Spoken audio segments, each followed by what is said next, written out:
great start to your Australian Open campaign. Take me through your match. You must be happy with the result. Yeah, definitely. I mean, it was I think a very tough first match. I think probably one of the toughest conditions I've played out here. So yeah, I mean, it's always tricky also to play against an opponent you never played. Young kid, up and comer, played already 3 matches, a lot of confidence, nothing to lose. So it was, I would say, a very, very tricky first match. But I'm happy that everything kind of ended up on a good note today. We'll now move to online questions. Reem, please ask your question. Hi, Grigor. Hi, how are you? Thank you. I'm good. Grigor, I'm curious at this point in your career, when you're having a preseason training and entering a new season, what's the mindset like? Like, what motivates you, and what kind of goals do you put for yourself at this point? Yeah, that's I get that question actually a lot now from friends, especially throughout the off season. I don't know. For me, I always try to find something new to do. Something that I really enjoy in the off season.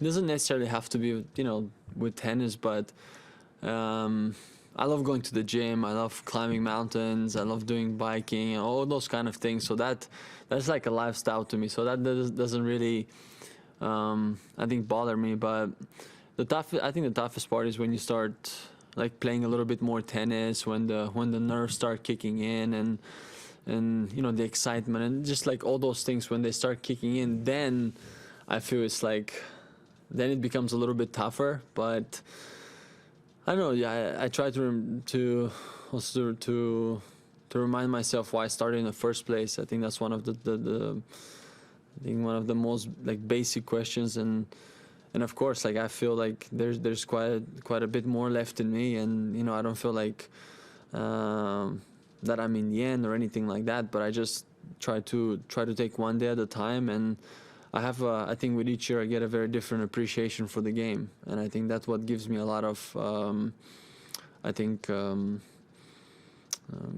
that's what helps me to set up some goals. Does it help that the guys that when you joined the tour and were kind of chasing, like Rafa and Novak and these guys, does it help that they're still around as well? I guess so, but as I said, all these guys, they're in a league on their own at the moment. That's just how it is. I mean, I'm not. Everybody knows that. Everybody sees that, and it's tough to compare them to anything at the moment. I think that's why. That's why I really try to focus on my side of things, because I would say, around my generation, there's not that many players left, so I would try to say it's nice to see some of those guys being around more so than the others. But of course, I think I feel like every generation helps the other generation, so to speak, and of course it helps you to try to stay with them, to keep you up to date, to try to improve your game and whatever else needs to be done. So yeah, I take a lot of I think a lot of positives from everyone. I was looking at your record at the Slams, and you've won more. You've won the number of matches you've won in Australia. I don't know if you know that, is like more than combined of the French and Wimbledon, the ones that you've won there. No way. That's cool. Yeah. That's cool. I think. Yeah. It's good stat to know. I'm curious why. Like, well, why do you do better so much? I know. Now you make me think. I know. Like I felt like Wimbledon in particular. I'm gonna put the French Open on the last, because I've always had I felt like I had such a different. How can I say? Experience out there throughout the years. I can almost remember the matches at the French Open that I've lost, that there were such a tough matches that I lost, like 4 sets, 5 sets, and tough first rounds. And at Wimbledon, it was always that extra match that I needed, to be completely honest with you. It's always that little hurdle that was always kind of there. So I mean, it's not too late to change that, of course, but that's such an interesting stat. I didn't know. Like, I guess when you I don't know, start of the year, Australia, something with Australia. I don't know. But I really enjoy it. I mean, I really enjoy it out here, and I'm always trying to do 100% of myself when I'm out here. So was the other tournaments, but I guess I'm finding my settings better here. Just one last one from me, if you don't mind, Howard. So obviously you said you like to focus on yourself, but I'm curious, when Novak, who won this tournament nine times, is not in the draw anymore, is there a sense of like an extra opportunity for the rest of you guys, especially that this is a tournament where you've made semis before, you've come close? That's a great record, 9 times, a lot of wins. I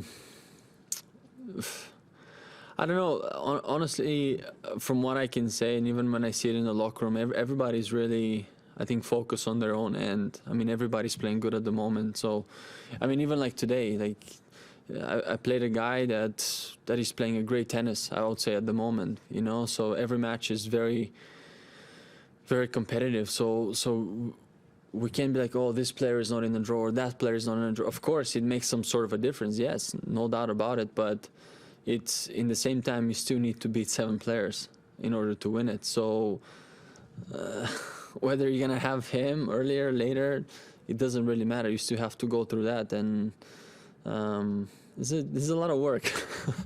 Either or, I'm saying. Howard. Thank you. Thank you. Hi, Grigor. Wanted to ask you about a guy who's on court out there right now, Andy Murray. A few years ago, we all saw Andy there in Australia, and basically the world said goodbye to him. Yeah. That's it. He's retiring. We'll never see you again. Have a great rest of your life. Yeah. And now here he is, back here playing. I'm just wondering, first of all, are you kind of surprised that he's back out there? Did you think at the time, like most people seem to, that was going to be farewell to Andy, or? I don't know. I think maybe he wasn't ready to say goodbye to everybody. But I knew that there's going to be like a big portion of him would like to try everything possible to come back. I mean, he's definitely not the guy that would just, give up and be like, no, that I'm done.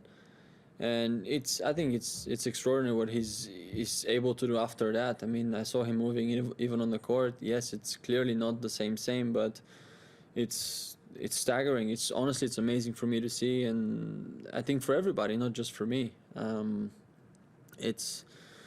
mean, in a way, you put yourself out there every single day, and through the procedures you have to go through with, the stretching and the rehabs and whatever else that he needs to do. So he needs to spend probably 3-4 hours, throughout every day just to take care of that, and still to have a family and kids and everything, and to be able to balance that act. I think it's pretty amazing, and I can kind of understand also his point of view. Is like he wants to end up on his own terms. So is every player. I mean, so. Yeah, I think for the moment, like I think everybody can just admire what he's been able to do. Reem, you had another question? Yeah, sorry, I'm back. Grigor, I know you're close with Venus and Serena, and I'm curious, did you watch King Richard? And if you did, what did you make of it? What was your biggest takeaway? Like I saw quite a bit of it before, like way before. I want to watch it I wanted to watch it actually with them, actually. But we'll get the chance, I think, very soon, hopefully, when I head out to the States. From what I've seen, there's just a lot of like cool scenes, and I know, like, I mean, obviously quite a few stories behind, and it's pretty amazing, like I think I've always admired when somebody does something like this, but I think also the timing is just perfect to do it in a way that how the whole idea came about and why they did it and so on. So I wanted to come to the premiere. Actually, I couldn't make it, unfortunately. But what all of them have been able to do, including her other sisters, and I think the whole family is pretty amazing. And I mean, I, for one, would love to do something like that one day, whether it's a documentary or movie, whatever it is. But I'll be very happy to try to do something similar. Are you gonna take part in the like Drive to Survive like tennis thing that they're doing with Netflix? Did you hear anything about it? Yeah, I've heard about it. I'm gonna get some more information soon, and we'll discuss and let's see how it goes. I mean, I think it's a great idea. I would say it'll be interesting. I think on so many levels. Cool, thanks. Thank you. Okay, thank you. Thanks, Grigor. Thank Thanks, you. everybody. Of course, thank you.